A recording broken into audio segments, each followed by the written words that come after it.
ಬ್ರಹ್ಮರಥೋತ್ಸವಕ್ಕೆ ಇಲ್ಲಿ ವಿಶೇಷತೆ ಏನಪ್ಪ ಅಂತಂದರೆ ಆಷಾಢ ಮಾಸದಲ್ಲಿ ಬರ್ತಕ್ಕಂಥ ನವದಂಪತಿಗಳು ಒಂದು ಕಡೆ ಸೇರ್ತಕ್ಕಂಥದ್ದು. ಆ ದಂಪತಿಗಳು ಹಣ್ಣು ಜವನೆಯನ್ನು ಆ ರಥದ ಕಲಶಕ್ಕೆ ಅರ್ಪಣೆ ಮಾಡಿದ್ರೆ ಗಂಡು ಸಂತಾನ ಉಂಟಾಗ್ತದೆ ಅಂತಕ್ಕಂಥ ವಿಶೇಷವಾಗಿರ್ತಕ್ಕಂಥ ಶಕ್ತಿ ಇರತಕ್ಕಂಥದ್ದು.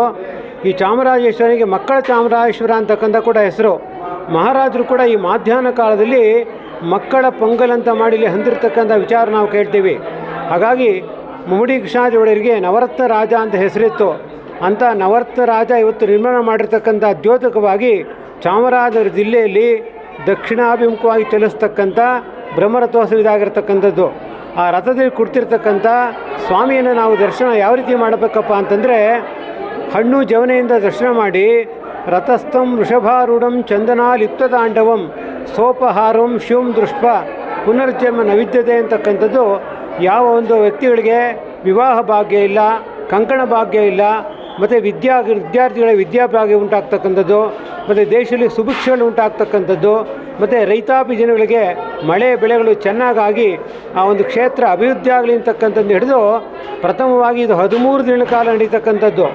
ಯಾವ ವಾಸ್ತು ಯಾಗದಿಂದ ಪ್ರಾರಂಭವಾಗಿ ಪುಷ್ಪಯಾಗದವರೆಗೂ ಕೂಡ 13 ದಿನಗಳ ಕಾಲ ವಿಶೇಷವಾಗಿರ್ತಕ್ಕಂಥ ಶೈವಾಗಮ ಶಿಸ್ತು ನಡೀತಕ್ಕಂಥ ವಿಶೇಷ ಇವತ್ತು ಬಹಳ ವಿಶೇಷವಾಗಿರ್ತಕ್ಕಂಥದ್ದು.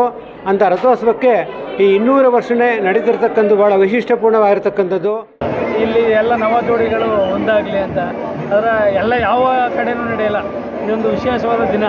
ಆಷಾಢ ಮಾಸದಲ್ಲಿ ಯಾರ್ಯಾರು ಹೆಂಡತಿ ನೋಡಿಲ್ಲ ಒಂದು ಎಲ್ಲರೂ ಒಂದು ಕೂಡುವಂಥ ಒಂದು ಸಮಯ ಇದು ಸಂದರ್ಭ ಇದು ಇವತ್ತು ವಿಶೇಷವಾದ ದಿನ. ತಾಯಿ ಚಾಮುಂಡೇಶ್ವರಿ ಎಲ್ಲ ನವ ಜೋಡಿಗಳಿಗೂ ಒಳ್ಳೆಯದಾಗಲಿ ಅಂತ ಹೇಳ್ತಾ ಹಣ್ಣು ಜವನ ಎಸ್ತೀವಿ ಸರ್. ಅದೊಂದು ಆ ಪೂರ್ವದಿಂದ ನಡ್ಕೊಂಡ್ಬಂದಿದ್ದ ಒಂದು ಪದ್ಧತಿ. ಅದು ಒಳ್ಳೇದಾಗುತ್ತೆ ಸರ್, ಒಳ್ಳೇದಾಗುತ್ತೆ ಅಂತ ಹಿಂದಿನವರೆಲ್ಲ ನಡ್ಕೊಂಡ್ಬಂದ್ರೆ ಇವಾಗ ಮಾಡ್ತಾವ್ರು ಅದನ್ನ. ಅದರಿಂದ ಒಳ್ಳೇದಾಗಲಿ, ಎಲ್ಲರಿಗೂ ಒಳ್ಳೇದಾಗಲಿ ಅಂತ. ಮೊದಲನೇ ವರ್ಷ ನಾವು ಮದುವೆ ಆಗಿರೋದು 5 ಮಂತ್ ಆಯಿತು. ಅದಕ್ಕೆ ಜಾತ್ರೆಗೆ ಬಂದಿದ್ದೀವಿ.